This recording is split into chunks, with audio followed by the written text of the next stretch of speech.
Muito bem, o assunto agora é fluxo de caixa considerando custo efetivo total, certo? Tem uma pequena observação aí no slide, onde é comentado que esse assunto, né, ele vai ser tratado pelo professor lá aproximadamente no módulo 5.3.1, segundo o edital da Planejar, tá certo? Mas como a parte da matemática financeira nos interessa aqui vamos. Então, Mário, imagine que Mário necessitasse 10 mil emprestados para quitar uma despesa urgente e inesperada.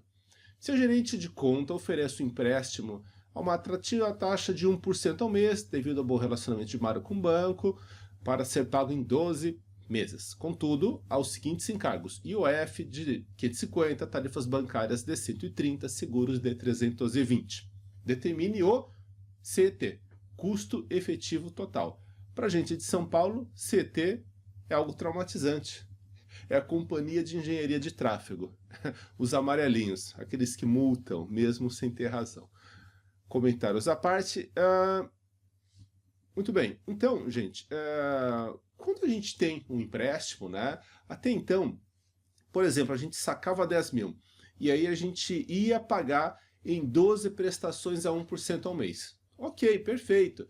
Se eu me perguntar qual a taxa de juros que leva essas 12 prestações, de um valor que eu vou calcular ainda, de volta para 10 mil, é a TIR, né, a taxa interna de retorno. Só que tem um porém aqui. Na verdade, tem essas taxas embutidas, 550 de OF, 130 e 320. Então, nesse caso, muda consideravelmente a nossa entendimento sobre a taxa de juros. Veja, originalmente a gente tinha isso daqui. Você tomava 10 mil emprestados, ia devolvendo em 12 prestações de um valor que a gente vai determinar. 12 prestações idênticas, mensais. A uma taxa de 1% ao mês. Ok. O que acontece aqui é que, veja, você pegou 10 mil emprestados, né? Só que, logo na saída, o que consta aqui? Contudo, há os seguintes encargos: IOF, tarifa bancária e seguro. Meu caro aluno, em que momento você acha que essas despesas, IOF, despesas, tarifas, seguros, em que momento isso daí vai ser formalizado? Não pago, formalizado. Vai ser formalizado, evidentemente, no momento da contratação, não é? Ok, o seu gerente lhe deu em mãos 10 mil, tá certo? Em mãos, por assim dizer. Te deu 10 mil em mãos, por assim dizer, na hora para você fazer o que bem entendesse com o dinheiro. Só que na contabilidade do banco não consta que você está devendo 10 mil para ele. Consta que você está devendo 10 mil mais 550 mais 130 mais 320. Então, o cálculo desse payment, dessas prestações, ela não vai ser valor presente 10 mil e 1% N 12 payment. Não vai ser isso, tá? O cálculo aqui, o cálculo das prestações que o banco vai te fazer, ele vai inserir no seu 10 mil inicial 550 com 130 com 320. Eu acho que esse exercício não tem não tem. Ele vai inserir esses valores. Então o que a gente vai fazer aqui? O passo 1 vai ser eu pegar o 10 mil, somar 550 com 130 com 320. Aí eu vou obter o quê? O montante inicial que você tomou emprestado do banco para calcular os payments, ok? Esse é o passo 1. Vai ter um passo 2. Então, de novo, o passo 1 é o quê? Quanto o banco vai saber quanto o banco enxerga que você tomou emprestado. 10 mil mais 550 mais 130 mais 320. E aí ele vai calcular os pagamentos, as prestações, certo? Você vai ter uma prestação que é baseada não em 10 mil, mas em 10 mil mais esses encargos. Correto? Correto. Agora vem um passo 2. No passo 2, de posse dessas prestações que consideram aqueles encargos, você vai se perguntar, e a HP vai te responder, o seguinte: dado que eu pago essas prestações mensais, para um valor presente de 10 mil, com N igual a 12 prestações, qual será a taxa de juros? Então, gente, você vai pegar esses payments produzidos pelos 10 mil mais os encargos totais, esse payment, vai colocar 10 mil como present value e vai aí determinar de quanto é a taxa de juro efetiva. Tá claro, a estratégia são 2 passos. Primeiro passo, eu calculo, considerando os encargos totais do empréstimo, mais todos os encargos, o payment, tá? É o que você vai pagar efetivamente todo mês. Passo 2. De posse desse payment, o que eu vou fazer? Volto para HP, considero esse payment, considero 10 mil como valor presente, N igual a 12, né? Evidentemente aqui você não vai colocar I igual a 1%. Aí você quer calcular o I, aperta o I e voilá, você vai descobrir qual é o seu payment atual. Tudo bem? A sua taxa de juros efetiva, a sua taxa de juros que efetivamente foi contratado. Então, passo 1, a gente vai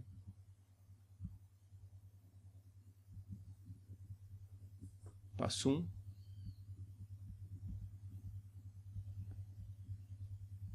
Eu vou somar o 10 mil com 550 com 130 com 320 e vai me dar 680, 900, 1000, 11 mil. Esse 11 mil vai ser o valor presente, tá? Então, o que acontece é o seguinte: para eu calcular o payment, eu vou considerar o empréstimo inicial de 11 mil, tá? Que é esse 11 mil aqui, do somatório dos encargos. Vou calcular os payments aqui. Aí eu vou para HP e HP vai me dizer FClearX 11 mil, opa, 110 mil não, 11 mil present value 12 N 1 e payment 977,34 aproximadamente. 977,34, certo? Como tá para baixo, vai sair o valor negativo no HP. Só que no meu esquema aqui eu não tenho a necessidade de colocar isso, certo?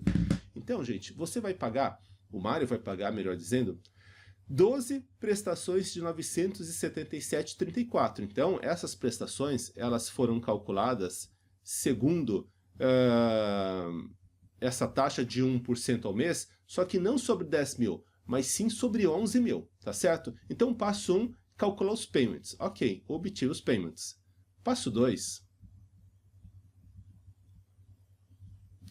De posse desse payment, eu vou descobrir o seguinte: eu quero agora saber uma coisa. Eu quero me respondeu o seguinte.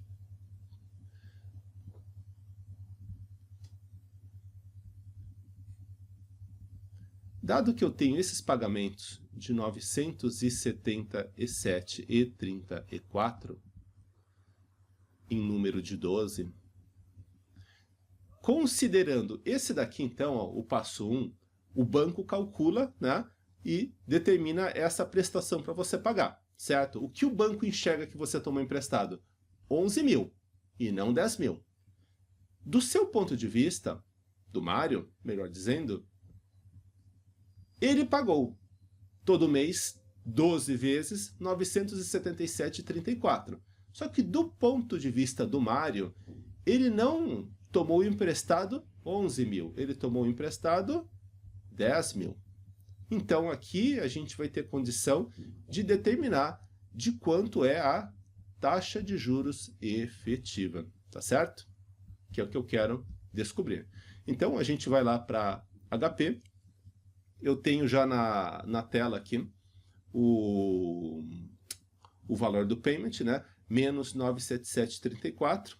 Eu vou, por segurança, zerar os registradores financeiros, G, em vez de fazer F clear X, eu vou fazer F, X troca com Y, que é a tecla que limpa os registradores financeiros.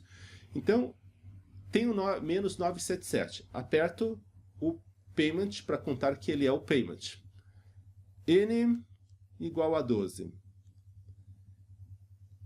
Valor presente, 10 mil. E vou apertar o I. Running 2.54. Então, dá HP I igual 2.54. Na HP, esse I já sai em um percentual, tá certo? Ao mês. Então, gente, a taxa de juros real praticada não foi 1% ao mês, mas sim 2,54% ao mês. E é bom vocês saberem que o Banco Central, por meio das suas infindáveis normas e portarias, obriga as instituições financeiras a colocar e exibirem no documento de contratação do crédito o custo efetivo total. Bom, no mínimo, né? É o que devia fazer, no mínimo, e demorou para fazer. Então, o professor vai comentar sobre isso na aula pertinente, tá? 2,54%, tá aqui. Então, o truque é esse, tá? O passo 1 é você calcular quanto o banco enxerga que emprestou para você. 11 mil, e você calcula os payments. De posse desse payment, sob a sua ótica, quanto que você tomou emprestado? 10 mil. Com esses payments, aí você calcula a taxa efetiva. E talvez você esteja se perguntando, horas, por que você fez, por que você obteve o resultado e você colocou aí, você limpou o registrador financeiro, né? Isso daí, olhando aí na HP, a tecla para fazer essa limpeza vai ser esse F clear X, vai ser o F X troca com Y, tá? Olha aí que está escrito FIM, tá? É um registrador financeiro. Então, quando você aperta F clear X, você limpa tudo que tem. Programação, registros financeiros, numéricos, quaisquer outras coisas que tenha na memória, inclusive o que está no Layer X. Só que eu queria manter esse menos 977, então o que eu fiz? Eu só limpei os registradores financeiros, tá? Eu limpei da memória da HP o que é N, o que é I, o que é Present Value, o que é Future Value, o que é Payment. Só ficou aquele valor numérico no Layer X, tá certo? É isso que aconteceu. Eu queria mantê-lo ali para evitar eu ir fazer esse ou um outro cálculo para o futuro e a HP já tem lá nos inputs, no N ou no valor presente, um outro valor e dá um erro. Então, por segurança, o que eu fiz? Eu queria esse número. Então, eu só limpo o registrador financeiro. Então, ele zera aquela memória lá de cima. Então eu só tinha esse menos 977 no layer X, no visor, e nada ali nas teclas do N, da taxa. Tudo bem, gente? Então, por boa prática, eu limpei a memória financeira, não o Clear X, não a memória total da calculadora, e fiz o input novamente. Eu tinha menos 977, apertei Payment, PMT, aí sim, eu carreguei na memória que o pagamento é 977. Tudo bem? Final do comentário. Próximo exercício. Exercício seguinte, exercício exemplo de número 40. Mas Mário, o mesmo Mário, pensou melhor e antes de bater o martelo com seu gerente, decidiu procurar por outras propostas. Encontrou a do banco Irmãos Lehman e comparou ambas. Ajude a decidir. Então, gente, é a mesma coisa. A gente tem um empréstimo contratado de 22 mil. Veja, não dá para dizer, em princípio, que 1% ao mês do primeiro banco é melhor do que, ou pior, 1,19% ao mês do segundo banco, tá certo? Por quê? Porque a gente tem despesas financeiras, IOF, tarifas, seguros, tá certo? Tributos ali, o IOF, né? Lembrando que o único valor aqui que precisa ser idêntico é o IOF, tá? Porque ele é regulado pelo governo. Tarifa, seguros, cada banco pratica a sua, tá certo? Então, gente, olha só. Contratamos 22 mil nos dois bancos, o Mário. A gente vai fazer o cálculo. Então, o primeiro passo, sob a ótica do banco, quanto que Mário toma emprestado? Aí a gente calcula um payment. Com esse payment, sob a ótica de Mário, dado que ele tomou emprestado a 22, qual o custo efetivo? Tá certo? Então, gente, sob a ótica do banco, no passo 1, quanto que o Mário tomou emprestado? 22, 500, 600, 800. 22 e 800 PV. 1%, 12 meses, payment. 2.025,75, que é o valor que já está aí, tá? Por boa prática de HP12C, vou zerar o registrador financeiro, FXY. Injeto esse valor na memória, payment. E agora, sob a ótica de Mário. Dado que ele tem esses pagamentos, 12 é o N. Quanto que ele tomou emprestado? A ótica do Mário, 22 mil é o PV. Se eu apertar o I, running, tá pensando, 1,57 aproximadamente. Então, o custo efetivo total no primeiro banco é 1,57% ao mês. Vou fazer a mesma coisa para o segundo banco. FClearX, limpamos a memória. 22. Opa, calma, 22 mil nada. Sob a ótica do banco, quanto que ele empresta para o tal do Mário? 22 mais 500 mais 30 mais 70, 22.600. PV. 1,19 é o I.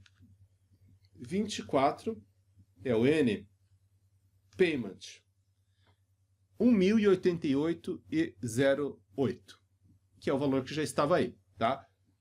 Então, gente, ele paga essas prestações. Vou zerar a memória financeira FXY.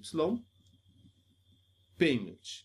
Pronto, injetei esse valor na memória financeira agora.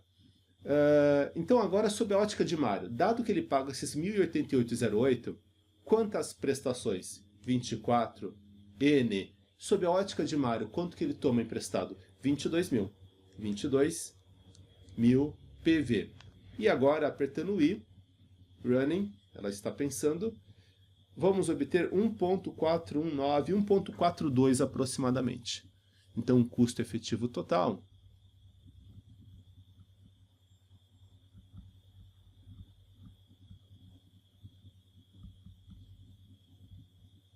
1,42%. Então, entre essas duas, é mais interessante ele ficar com a segunda opção e não com a primeira. Por quê? Porque o custo efetivo total é menor do que o custo efetivo total da primeira. Tudo bem, gente? Então, esse exercício, ele não cai, ele despenca nas provas, é muito simples e você tem plena condição de fazer. eu reforço com vocês. É comum demais as pessoas errarem. Até gente que dá aula volta ou outra erra um exercício desse de bobagem, tá? Pratique bastante. Passo 1, ótica do banco, calcula o payment. Passo 2, de posse desse payment, ótica do cara que toma emprestado, quanto que ele sacou, né? Calcula a taxa, o custo efetivo total. Tudo bem, pessoal? Espero que vocês tenham compreendido isso daí. Nos nossos simulados tem vários exercícios desses e na prova também. Então aqui é só um comentário, né? Isso daqui não é pertinente a este módulo. Só faço um comentário aí sobre esse normativo do Banco Central, né? E ele tem essas especificações, inclusive essa tabela de exemplo lá, e obriga que as instituições façam os lançamentos pormenorizado do custo efetivo total, tá certo? Conforme consta. Mas essa tabela também não cai na sua prova. O que cai na prova é isso daqui que eu acabei de falar e o que o professor Bruno vai falar lá na parte de crédito, tá bom? Então isso daqui é só a título meramente informativo, caso você tenha curiosidade um dia depois da prova de entrar no link lá no site do Banco Central, na CVM, para ver os normativos, como é que isso é exigido. Tá bom, gente? De novo, isso aqui não cai na prova só por uma questão de completeza, a gente coloca aqui.